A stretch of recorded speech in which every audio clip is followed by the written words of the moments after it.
어느 날 병자를 고치시고 심지어 죽은 나인성 고압의 아들을 살리신 예수님에게 세례 요한의 제자들이 찾아옵니다. 세례 요한은 예수님이 메시아 되심을 무리들에게 알리고 예수님에게 세례를 베풀었던 선지자였습니다.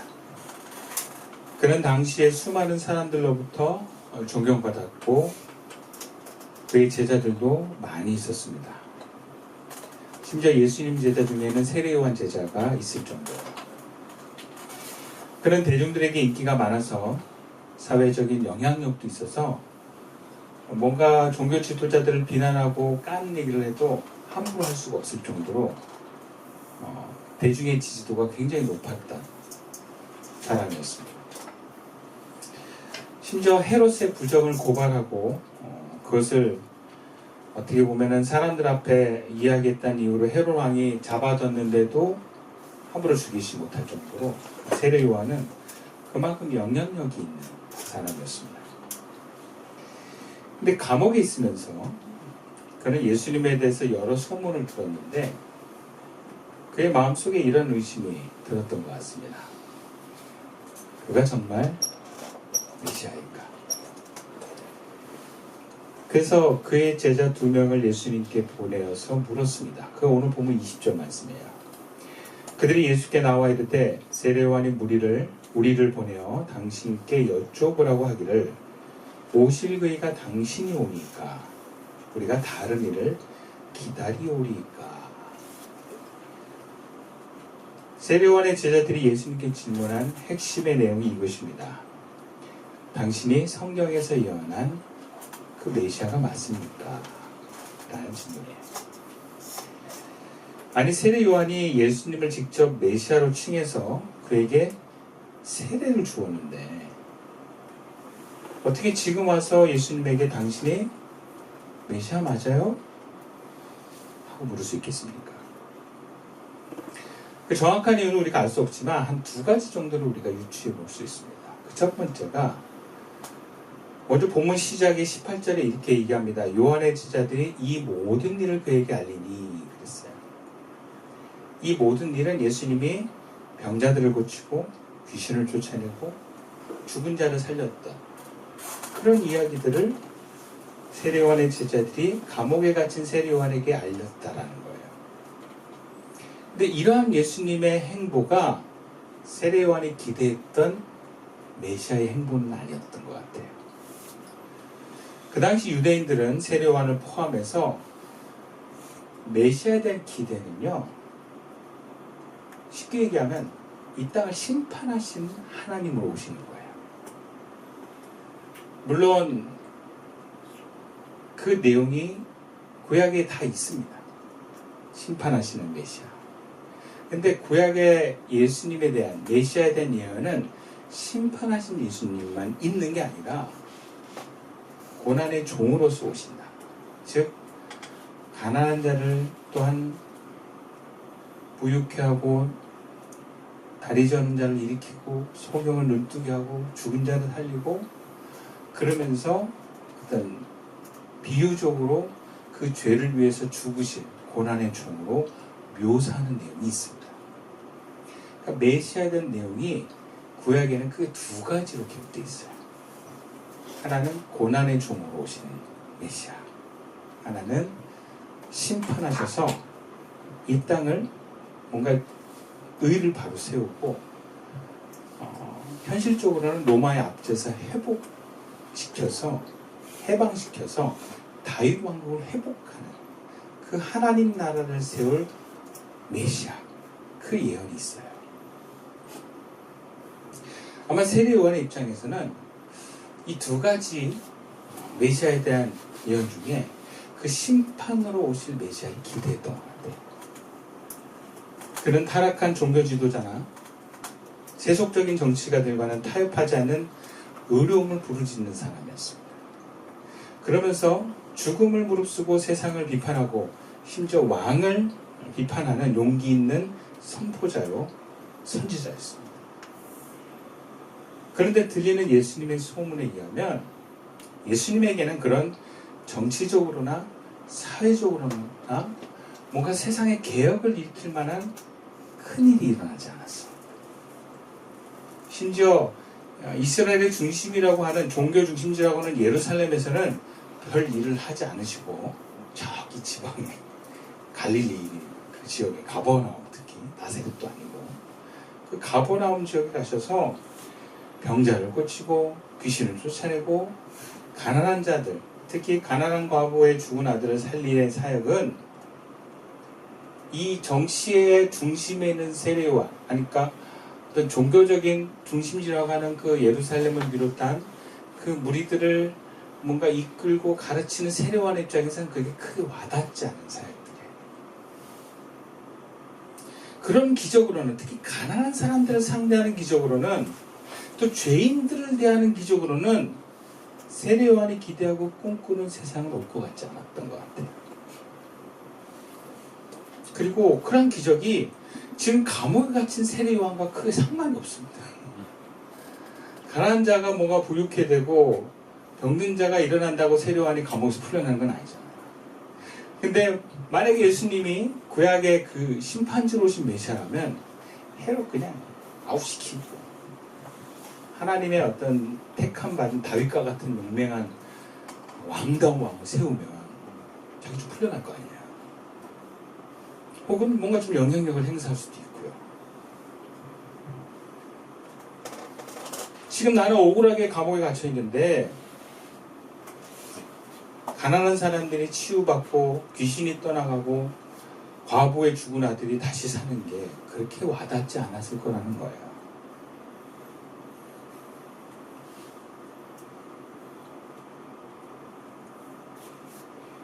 그러니까 세례요한은 조금 메시아 맞나? 두 번째로 우리가 유추할 수 있는 세례요한의 의심은 지금 세례요한은요 몸과 마음이 힘든 상황에 처해 있습니다. 지금 감옥에 있습니다. 그리고 자기 딴에 되게 억울하게 갇혀 있는 거야. 잘못해서 감옥에 가는 게 아니라 바른 소리 했다고 감옥에 갇혔어요. 물론 감옥에 있다고 다 힘든 건 아닙니다. 요셉이라든지 사도 바울은 성령 충만해서 감옥에서 찬양 부르고 그냥 잘 자고 그랬어요. 근데 문제는 감옥도 감옥이지만 아마 우리가 유추할 모습 중에 여러 기록에 나와 있지 않지만 세례요한은 주의 감동이 떨어지지 않았을까라고 봅니다. 그러니까 지금 세례요한에게는요 더 이상 하나님이 말씀하신 사역이 길에 서 있지 않다는 것을 봐요. 그러면 사역이 떠납니다. 본문 27절 말씀에 예수님이 이렇게 세례요한을 이야기합니다. 보라, 기록된 바 보라, 내가 내 사자를 내 앞에 보내노니 그가 내 앞에서 내 길을 준비하리라 하는 것이 이 사람에 대한 말씀이라. 세례요한은 어떤 역할을 합니까? 예수님이 메시아 되는 것을 증거하는 길을 예비하는 사람이라는 거예요. 그리고 실제로 그는 준비를 잘 했습니다. 하나님의 권위 있는 말씀과 통찰력으로 사람들에게 회개의 세례를 전파했어요. 회개의 세례는 뭐냐? 마음의 욕심과 잘못을, 죄를 씻는 회개입니다. 그럼 어떻게 돼요? 복음이 들어갈 수 있는 마음밭이 되는 거예요. 그래서 세례요한은 그런 준비를 잘하고 있었습니다. 그리고 예수님이 딱 나타나자 저분이 바로 세상 죄를 지고 가는 하나님의 어린 양이로다 하면서 그 예수님을 메시아로 알아차리고 사람들에게 얘기했어요. 그리고 그에게 성령의 비둘기같이 내는 것을 세례요한은 목격했습니다. 그리고 나서 예수님이 공적인 사역이 시작이 된 거예요. 예수님의 길을 준비하는 일을 세례요한은 잘했습니다. 그리고 그 역할이 끝났습니다. 아니 어쩌면 그가 그 자리에서든 다른 곳에서든 계속해서 예수님의 메시아임을 선포했다면 아마 그에게 사역의 영은 계속 함께했을 가능성이 높습니다. 왜냐하면 이제는요 예수님이 주연입니다. 세례요한은 조연이 되는 거예요. 메시아이신 예수님의 시대가 왔기 때문에 세례요한은 점점 뒤로 빠지면서 예수님이 드러나야 되는 거예요. 그게 하나님의 사역의 흐름입니다. 그래서 마가복음 1장에 보면은 예수님께서는 세례 요한이 잡히신 후에 예수께서 갈릴리에 오셔서 하나님의 복음을 전파하기 시작했다라고 기록을 해요. 그러니까 마태라든지 마가는요, 실제로 예수님을 공생의 사역에 등판을 시키면서 세례 요한은 무대에서 빼버립니다. 세례 요한의 시대가 끝나고 지금 예수님의 시대가 열린 거예요. 구약의 마지막 선지자였던 세례 요한은 구약의 시대로서는 사역이 끝나면 어쩌면 그의 영은 떠날 수도 있는 거예요. 그러니까 구약의 선지자나 하나님의 종들은 하나님의 그 일을 맡기 위해서, 감당하기 위해서 주어졌다가 떠납니다. 아니면 본인이 하늘로 올라가든지, 엘리야처럼. 그러니까 일종의 그 회사의 TF 같은 거예요. 필요해서 딱 생겼다가 없어지면 흩어지는. 근데 만약에 세례 요한이 하늘로 못 올라가면 세례 요한은 어떻게 해야 돼요? 예수님을 드러내야 돼요. 계속 드러내야 됩니다. 예수가 메시아다. 나는 그분의 신발끈을 맬 자격도 없다. 그렇게 얘기했다면 정말 그렇게 살아야 돼요. 아니면 예수님을 따라다녀야 돼요. 그렇지 않습니까?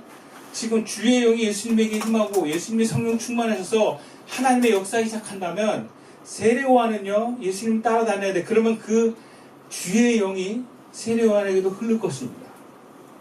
예수님이 선택을 받은 12명의 제자들도 있지만 성경에 나중에 기록하는 많은 제자들, 특히 누가복음에서는 70명까지 이 제자를 기록을 합니다. 그러니까 따라다니는 제자들이 많았다라는 거예요. 택한 제자가 12명이었지 따라다니는 제자는 많았어요. 그 중에 세례 요한이 얼마든지 될 수 있었어요. 그렇다면 그의 영은, 주의 영이 함께 있을 것입니다. 왜? 하나님의 뜻 가운데 살고 있는 모습이기 때문에. 세례를 요한을 향한 하나님 뜻이 뭡니까? 예수님의 메시아됨을 증거하는 거예요. 예수님 메시아다. 메시아다. 근데 요한복음에 보면 예수님이 뭔가 복음 사역을 할 때 세례 요한도 뭔가 그 자리에서 약간은 자기 존재와 뭔가 그 힘을 발휘하고 있다는 느낌이 와요. 그래서 사람들이, 바리새인들이나 이런 율법학자들이 세례 요한의 제자와 예수님의 제자를 비교합니다. 그만큼 동등한 위치에 있다는 걸 얘기해요. 야, 세례 요한의 제자들은 금식하는데 너희도 왜 금식 안 해? 이렇게 얘기할 정도예요. 그러면 예수님이 사역을 시작했음에도 불구하고 세례 요한은 자기 사역을 계속했다는 거예요. 그것을 요한복음을 통해서 보는 학자들의 관점은 최소한 6개월에서 1년을 했다라고 봅니다. 그리고 나서 감옥에 갇혔다고 해요. 그러니까 지금 세례 요한이 감옥에 갇힌 건 성령 충만하게 하나님 사역하다 감옥에 갇힌 게 아니에요. 구체적으로 갈릴리 분봉왕이었던 헤롯 안티파스가 자기 형의 아내인 헤로디아를 취한 그 죄를 공개적으로 세례 요한이 책망하다가 체포된 거예요. 성령 충만한 세례 요한이었다면, 또 예수님의 뜻에 하나가 되는 방향이었다면 굳이 헤롯이 그 형수였던 헤로디아를 결혼을 지적해서 드러내서 감옥에 끌려가게 했을까? 그럼 그게 하나님의 사역이었을까요? 물론 저에게 오는 감독이지만 오히려 세례 요한이 예수님을 메시아로 믿었다면, 그가 고백한 대로 예수님이 메시아라는 것을 믿었다면 예수님 따라다녀야 돼요. 그럼 메시아는 그런 존재입니다. 구약에 있어서 메시아는 하나님이에요. 신이에요. 야훼. 창세기부터 내려오는 그 메시아는 천지를 창조하신 분이에요. 그분이 메시아로 이 땅에 오셨다면 다 팽개치고 따라가야 되지 않겠습니까? 그럼 어부였던 베드로도, 야고보, 요한도 다 버리고 예수님을 따랐어요. 그게 당연한 거예요.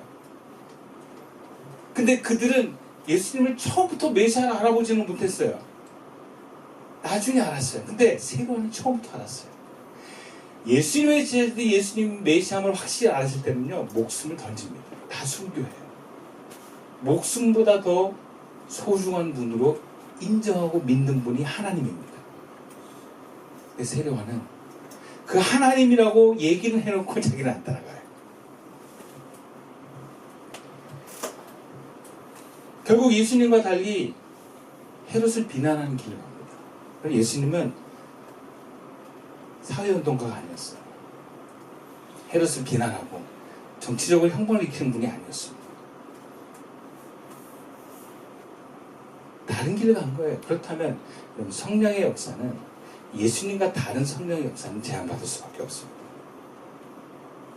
그렇다면 그의 감옥 생활은 성령 충만하지 않았을 가능성이 높습니다. 그러면 그가 그렇게 예수님에 대한 메시아에 대한 믿음은 흔들릴 수밖에 없는 거예요. 여러분들도요, 교회에 1년 빠져보세요. 1년도 필요 없어요. 6개월만 빠져보세요. 믿음이 흔들립니다. 하나님이 계신가? 이렇게 나올 수 있어요. 3개월도 안 걸린 사람도 봤어요. 믿음이 흔들리면 삶의 현재 고통이 너무너무 두렵게 느껴지는 것이 인간입니다. 그럼 우리도 주의 영이 떠나거나 주의 영이 약해지면 믿음이 흔들리는 일들이 발생합니다. 그렇게 하나님의 임재 가운데 성령 충만한 가운데 있을 때는 두려움이 없었던 성도가 은혜가 떨어지면 세상 걱정이 많아지고 앞날에 대해서 두려움이 많아지고 오늘의 삶에서 기쁨과 감사를 잃어버립니다. 하나님이 함께 하심에 대한 확신이 없어서 내가 그 인생을 혼자서 선택해서 살아가야 되는 그 두려운 순간에 서게 된다는 거예요. 그래서 예수님은 세례 요한을 의식해서 이렇게 말씀하십니다. 23절 말씀이에요. 함께 읽어볼까요? 시작. 누구든지 나로 말미암아 실족하지 아니하는 자는 복이 있도다 하시니라. 여기서 실족하지 아니하는 자는 세 번역으로 하면 나에게 걸려 넘어지지 않는 자, 이렇게 해석을 해요. 즉 예수님의 말씀으로 보건대 지금 세례 요한은 자신으로 말미암아서 뭔가 걸려 넘어진 상태, 시험 든 상태라는 거예요. 예수님을 메시아로 믿지 못해서 그의 마음에 의심과 두려움이 가득 차버린 상태가 됐다는 거예요. 무엇이 그를 시험 들게 했습니까? 첫 번째는요, 예수님에 대한 기대와 실망이 그를 넘어뜨렸습니다. 그러니까 예수님에 대해서 너무 큰 기대를 한 거예요. 구약에서 초림으로 오실 예수님에 대한 예언도 있고 재림으로 오실 예수님에 대한 예언이 있는데 재림으로 오실 그 심판주에 대한 예수님에 대한 기대만 가지고 있다가 그게 이루어지지 않을 것 같으니까 실망이 크게 온 겁니다. 그 기대는 누가 준 거예요? 자기가 만든 거예요. 우리가 실망하는 대부분의 기대는요, 내가 만든 겁니다. 내가 이렇게 꼭 됐으면 좋겠다 해서 미래를 그리는 거예요. 그러니까 안 되니까 실망하는 거예요. 세례 요한도 하나님이 주신 메시아관이 아니었어요. 하나님이 지금 예수님이 이 땅에 오신 메시아관은 이 땅에 인류의 죄를 안고 죽으시는 고난의 종이신 그 예수님을, 그래서 가난한 자를 위해서 왔고 죄인들을 위해서 오신 그 예수님을 말씀하셨어요. 그게 하나님의 메시지였어요. 세례 요한은 자기 마음속에 자기의 소망과 자기의 기대를 받아서 예수님에 대한 이미지를 그린 거예요. 그러니까 안 되니까 어떻게 돼요? 실망한 거예요. 두 번째는 세례 요한에게 주의 영이 떠난 상태이기 때문에 그는 시험에 든 상태가 되었습니다. 우리는 기대와 실망을 참 많이 합니다. 그렇지 않은가요? 결혼해서 행복하신가요? 결혼하면 행복하려고 결혼했는데 혼자 있을 때보다 더 불행하다고 느껴질 때가 제법 옵니다. 그렇다고 결혼하지 말란 얘기가 아니에요. 결혼해야 돼요. 나와 다른 면이 좋아서 결혼했는데 나와 다른 면 때문에 너무 화가 납니다. 그게 결혼 생활이에요. 그래서 행복하길 기대했는데 실망하고 모르고 싶을 때가 많은 게 결혼 생활이에요. 두 번째로 우리는 교회 생활이 그렇습니다. 밖에서 보니까 이시성교회가 정말 행복해 보여요. 그래서 와서 함께 신앙생활 했다고 등록했는데 몇 년 지나니까 오지 말고 이 생각이 들어요. 왜 괜히 왔다. 교인에 대한 실망이 올 수도 있고 목사에 대한 실망이 올 수도 있어요. 심지어 하나님에 대해서 내가 알고 기대하던 하나님이랑 너무 달라서 신앙을 포기하고 싶을 때가 있는 성도들도 봐요. 괜히 예수 믿었다. 사람들이 기대가 있었습니다. 교회 다니는 사람들은 이런 사람들이겠지. 사람 많고 자비가 많고 항상 웃고 이런 사람들이겠지. 우리가 똑같아. 더 악해. 그리고 교회는 사랑과 은혜가 넘치는 교회겠지 하는 기대가 있어. 사랑이 없네. 그놈의 사랑. 교회 와가지고 사랑이 없네 시간 내 나 이런 소리 너무 많이 들었어. 목사님 교회가 차가워요. 어쩌라고 내가 막 마을 모임 했는데 이 교회는 사랑이 없어 막 그런 얘기를 하고 막. 너부터 사랑이랑 막 그러는데 막 기대가 있어요. 기대가 하나님에 대해 우리가 기대있지 않습니까? 하나님 뭐 다 들어주시겠지. 그러니까 하나님이지 않아요? 아니 하나님이 내 소원 다 들어줘야 하나님이야? 그럼 하나님이 아니죠. 우상이죠. 근데 그런 기대를 내가 해놓고서 그 기대가 무너지면 실망하는 거예요. 마치 결혼하고 나서 실망하는 부부들처럼 교회도 교인도 목사도 그렇게 자기들이 실망을 해요.